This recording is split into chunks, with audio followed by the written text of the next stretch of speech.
As you already know, the assassin's bullet came within a quarter of an inch of taking my life.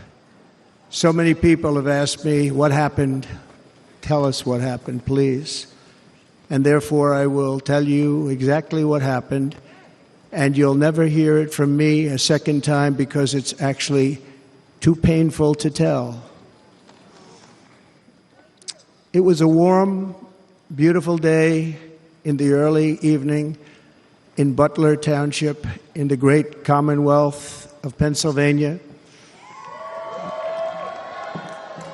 Music was loudly playing, and the campaign was doing really well. I went to the stage, and the crowd was cheering wildly. Everybody was happy. I began speaking very strongly, powerfully, and happily, because I was discussing the great job my administration did on immigration at the southern border. We were very proud of it.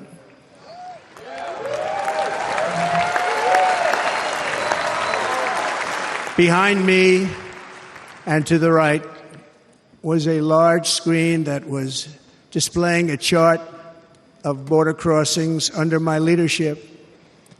The numbers were absolutely amazing. In order to see the chart, I started to, like this, turn to my right and was ready to begin a little bit further turn, which I'm very lucky I didn't do, when I heard a loud whizzing sound and felt something hit me really, really hard on my right ear. I said to myself, wow, what was that? It can only be a bullet. And moved my right hand to my ear, brought it down. My hand was covered with blood, just absolutely blood all over the place. I immediately knew it was very serious, that we were under attack, and in one movement proceeded to drop to the ground. Bullets were continuing to fly as very brave Secret Service agents rushed to the stage, and they really did. They rushed to the stage.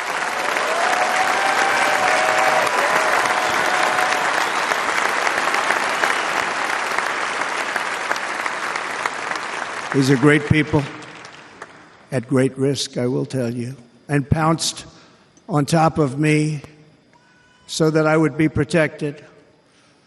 There was blood pouring everywhere, and yet, in a certain way, I felt very safe because I had God on my side. I felt that.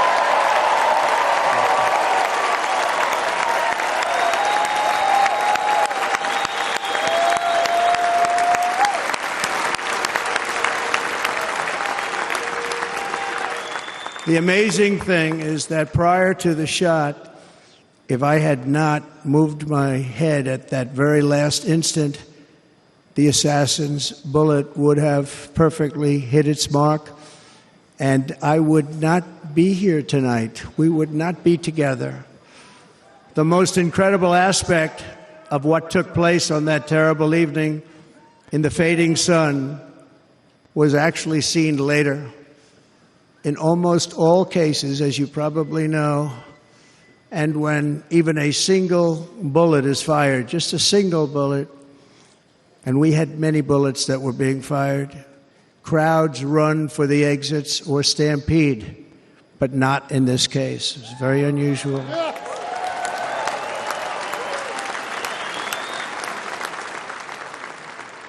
This massive crowd of tens of thousands of people stood by and didn't move an inch. In fact, many of them bravely but automatically stood up looking for where the sniper would be. They knew immediately it was a sniper, and then began pointing at him. You can see that if you look at the group behind me. That was just a small group compared to what was in front.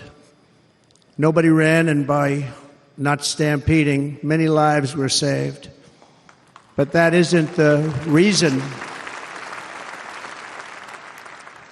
that they didn't move. The reason is that they knew I was in very serious trouble. They saw it. They saw me go down. They saw the blood and thought, actually most did, that I was dead. They knew it was a shot to the head. They saw the blood. And there's an interesting statistic. The ears are the bloodiest part. If something happens with the ears, they bleed more than any other part of the body. For whatever reason, the doctors told me that. And I said, why is there so much blood? He said, it's the ears. They bleed more. So we learned something, but they just, this beautiful crowd, they didn't want to leave me. They knew I was in trouble. They didn't want to leave me. And you can see that love written all over their faces. Incredible people. They're incredible people. Bullets were flying over us, yet I felt serene.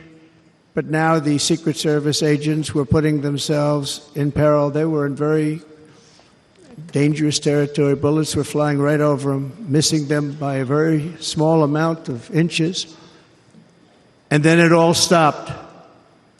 Our Secret Service sniper, from a much greater distance and with only one bullet used, took the assassin's life, took him out.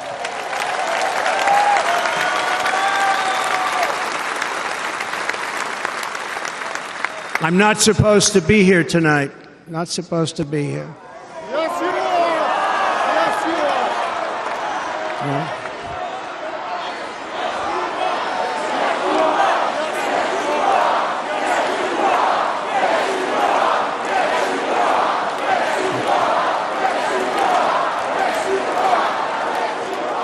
Thank you.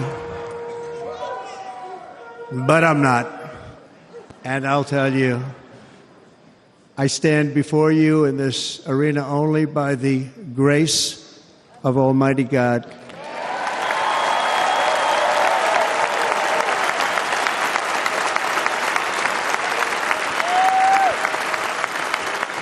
In watching the reports over the last few days, many people say it was a providential moment.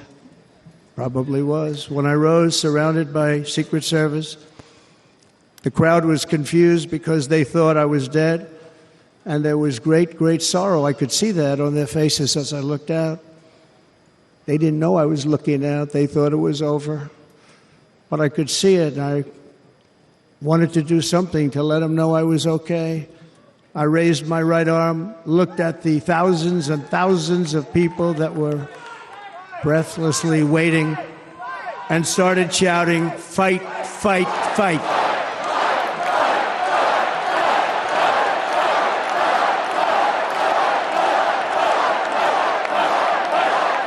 Thank you. Once my clenched fist went up, and it was high into the air. You've all seen that. The crowd realized I was okay and roared with pride for our country like no crowd I have ever heard before. Never heard anything like it. For the rest of my life, I will be grateful for the love shown by that giant audience of patriots that stood bravely on that fateful evening in Pennsylvania.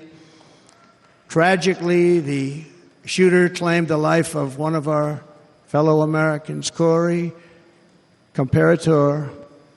Unbelievable person, everybody tells me. Unbelievable. And seriously wounded, two other great warriors. Spoke to them today. David Dutch and James Copenhaver, two great people. I also spoke to all three families of these tremendous people. Our love and prayers are with them, and always will be. We're never going to forget them. They came for a great rally. They were serious Trumpsters, I want to tell you. They were serious Trumpsters, and still are. But Corey, unfortunately, we have to use the past tense. He was incredible. He was a highly respected former fire chief, respected by everybody. Was accompanied by his wife, Helen, incredible woman. I spoke to her today, devastated, and two precious daughters. He lost his life selflessly acting as a human shield to protect them from flying bullets. He went right over the top of them and was hit. What a fine man he was.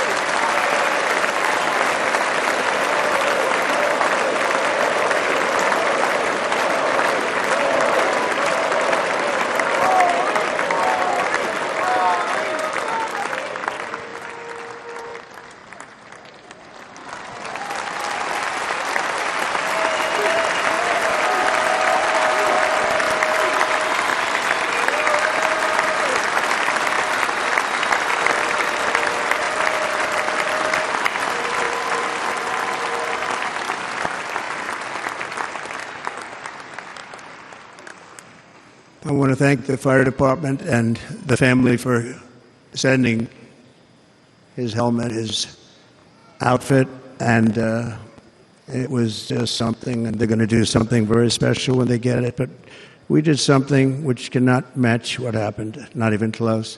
But I am very proud to say that over the past few days, we've raised $6.3 million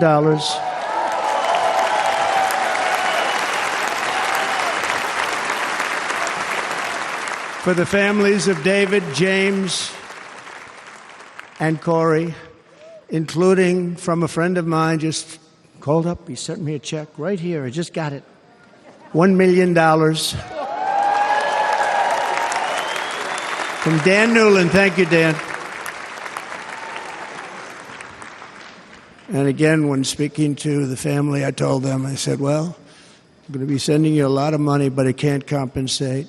They all said the same thing. You're right, sir. We appreciate so much what you're doing, but nothing can take the place in the case of Corey. And the other two, by the way, they were very, very seriously injured, but now they're doing very well. They're going to be okay. They're going to be doing very well.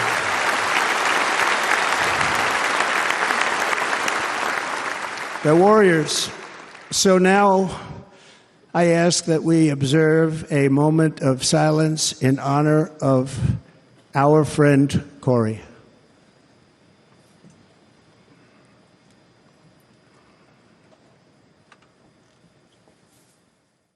Visit our site, EnglishSpeechChannel.com, for exclusive access to video transcripts, offline audio, English lessons, and private classes.